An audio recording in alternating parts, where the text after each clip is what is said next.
Ô Marie, ô Mère chérie, garde au cœur des Français la foi des anciens jours. Entendu au du ciel le cri de la patrie, catholique et français toujours. Entendu au du ciel le cri de la patrie,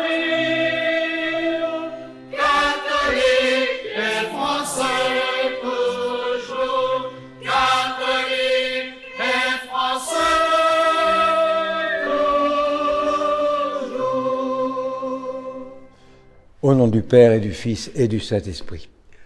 En choisissant de prier pour la France, lors de cette messe Marie, Reine de l'Univers, nous avons lu le texte de l'Évangile qui est proposé, le texte de l'Annonciation.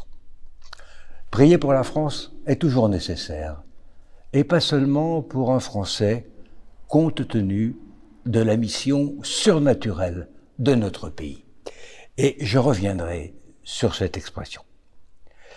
Mais prier en cette année 2022 a un sens particulier, pour bien montrer que si nous espérons tout du ciel, nous chrétiens, nos pieds se trouvent néanmoins sur terre.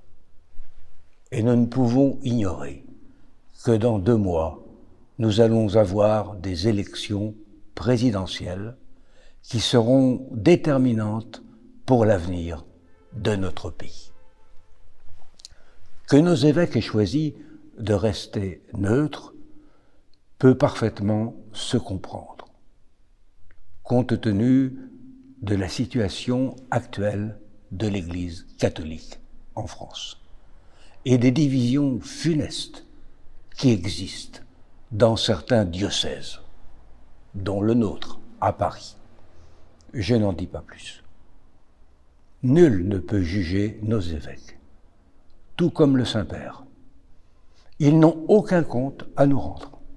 L'Église catholique n'est pas une démocratie, Dieu merci. Cela dit, au nom du devoir pastoral qui nous incombe, à nous prêtres sur le terrain, nous ne pouvons pas nous dérober à certaines questions de nos laïcs, justement inquiets pour la France, et qui savent qu'en plus de leurs prières, un choix va s'imposer à eux sur le plan politique. D'où leur questionnement sur ce choix et leur engagement chrétien. De plus, cette année 2022 correspond au 100e anniversaire de la désignation de la Vierge Marie comme patronne principale de la France et de Sainte Jeanne d'Arc comme patronne secondaire. Pour la Vierge Marie, le pape réactualisait le vœu de Louis XIII, rendu public en 1638, donnant sa couronne et son royaume à la bienheureuse Mère de Dieu, comme action de grâce pour la continuité de sa dynastie qui faisait corps avec le maintien de la patrie française et son nécessaire rayonnement.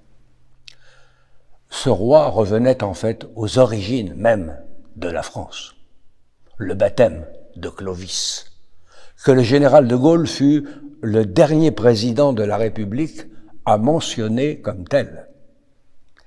Et le père de Louis XIV n'oubliait pas non plus que son titre de très chrétien dérivait de l'appellation « fils aîné de l'Église », accordée par le pape Étienne II en 754 pour la première fois à Pépin le Bref, appelé son compère en esprit, et à ses 2 fils, Charles, futur Charlemagne, et Carloman, qu'il désigne comme ses propres fils spirituels.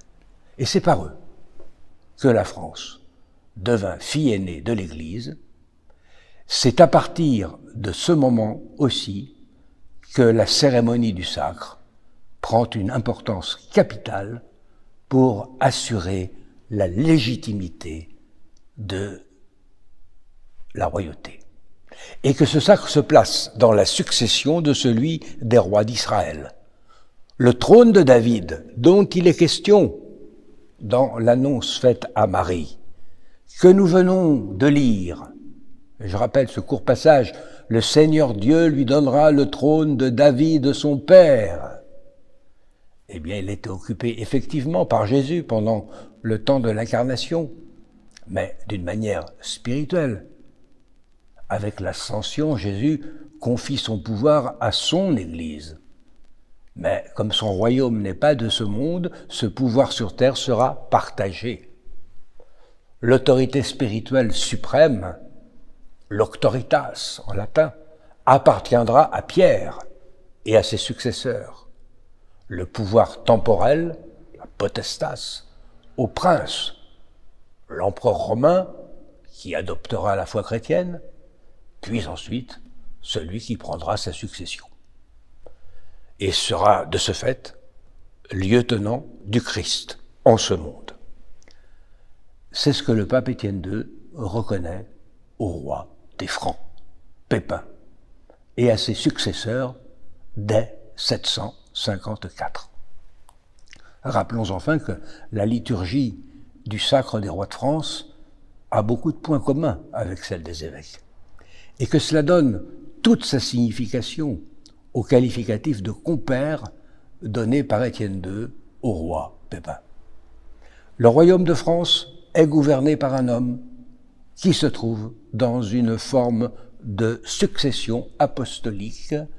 Il est le royaume du Christ par excellence et donc tient une place privilégiée dans le cœur de la Vierge Marie.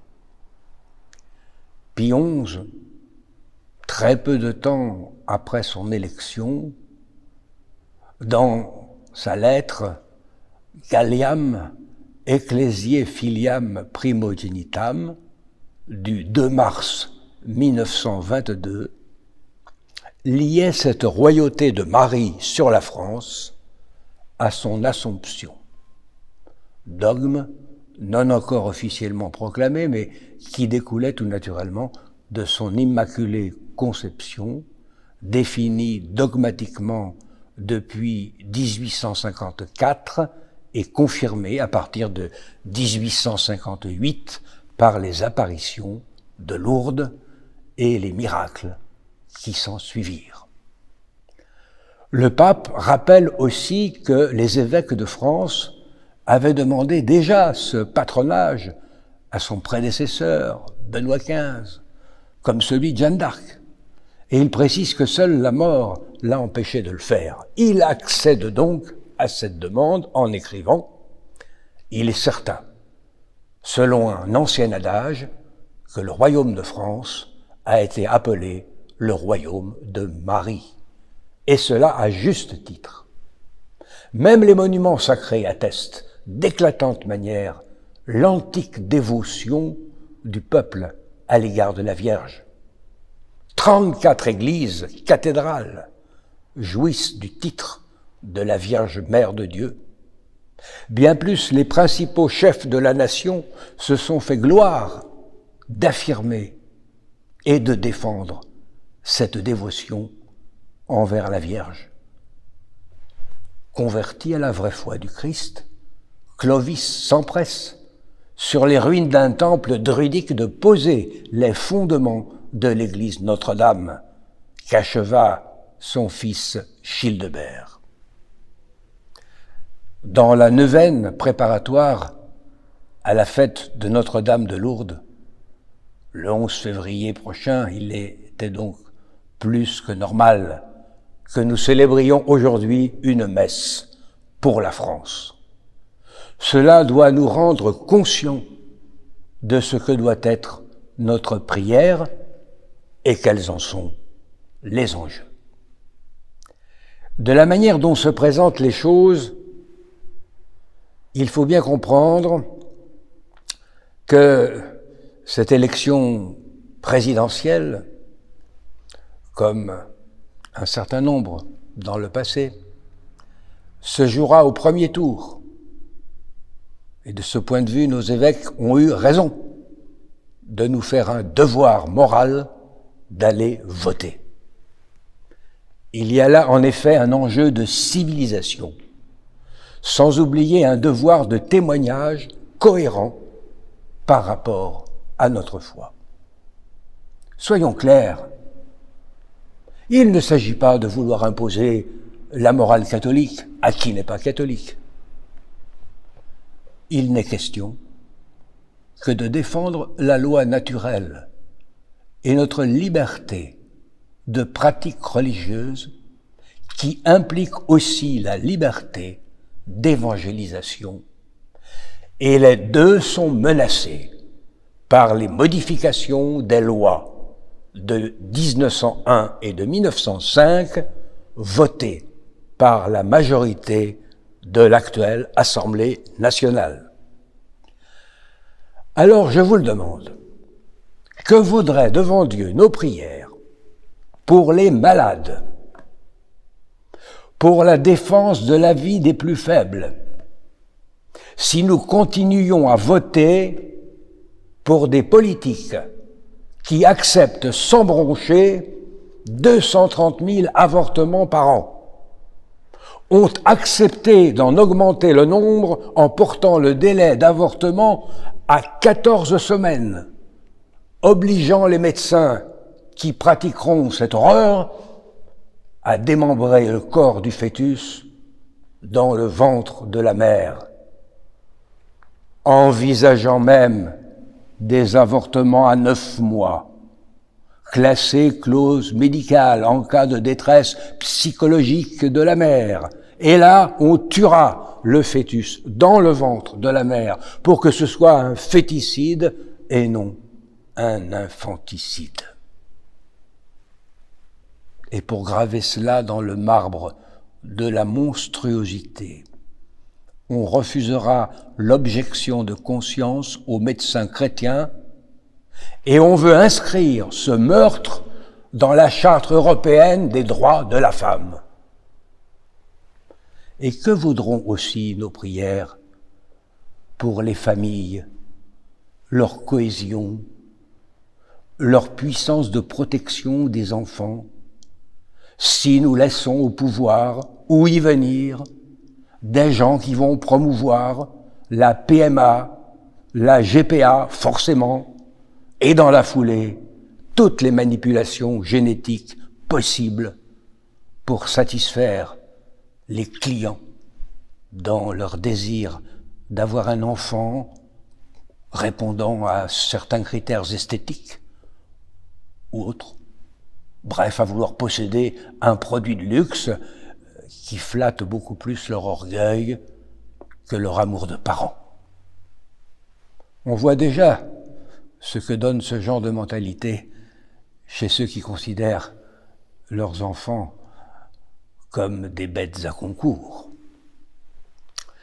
Et que dire enfin, toujours à propos du respect de la vie, de ceux qui n'hésitent pas à utiliser toute une population comme des souris ou des cochons d'Inde pour tester des produits pharmaceutiques en cours d'essai, qui méprisent les personnes âgées en leur réservant des EHPAD allant du meilleur au pire, avec un personnel qui va de l'admirable à l'abominable. Et il n'y a plus de presse libre pour parler de ces sujets. Alors n'est-il pas du rôle des chrétiens de tirer la sonnette d'alarme, et particulièrement des Français? Au début de cette méditation, j'ai évoqué la mission surnaturelle de notre pays. Comment ne pas se souvenir alors de cette grandiose interpellation de notre Saint-Pape Jean-Paul II, le 1er juin 1980 au Bourget. Je vous cite la fin, qui résonne toujours à mes oreilles. « France, fille aînée de l'Église et éducatrice des peuples, es-tu fidèle pour le bien de l'homme à l'alliance avec la sagesse éternelle? Pardonnez-moi cette question, je l'ai posée comme le fait le ministre au moment du baptême. Et par amour pour l'homme, dont la grandeur définitive est en Dieu, Père, Fils et Esprit, quel exemple croyez-vous que nous donnions à l'Europe et au monde avec le paquet de lois ignobles qui ont été votées dans ce pays? Comment serait jugé notre mutisme et notre immobilisme par ces mêmes peuples, alors que se profilent des lois encore plus affreuses, comme l'euthanasie et le suicide assisté? Certains me répondront que certains pays pratiquent déjà cela. Et alors, est-ce une raison pour les imiter? La France n'a-t-elle pas reçu mission, comme nous le rappelle Jean-Paul II, d'être éducatrice des peuples, comme fille aînée de l'Église? Elle n'a vocation à aucun suivisme, bien au contraire. C'est elle qu'on doit suivre, mais certainement pas avec les chefs qui la gouvernent en ce moment. Le livre de l'Ecclésiaste écrit « Malheur à la ville dont le prince est un enfant ». Il est légitime d'en tirer une maxime semblable. Malheur au pays dirigé par des chefs qui ne l'aiment pas, car ils sont alors comme des enfants rebelles, s'affranchissant de parents qu'ils détestent. Ils ne peuvent être qu'instables et trouver un plaisir mauvais qu'en déconstruisant, surtout si pareille œuvre est lucrative. La France et les Français ont droit à mieux qu'au sort d'esclaves qu'on leur réserve dans les calculs immoraux de la finance internationale. Mieux, ils ont, au nom de leur vocation particulière, le devoir moral de s'y opposer pour entraîner d'autres peuples dans le même mouvement de retour aux lois naturelles, à Dieu et à sa révélation. Car on ne construit pas de société sans Dieu. Que la prière de la Vierge Marie aide la France blessée et outragée par tant d'apostasie à se tourner vers Dieu pour plus d'assiduité à la prière, retrouver plus de pratiques religieuses, ainsi que la force et le courage de se débarrasser des puissances tyranniques qui l'oppressent. Amen. Ô Marie,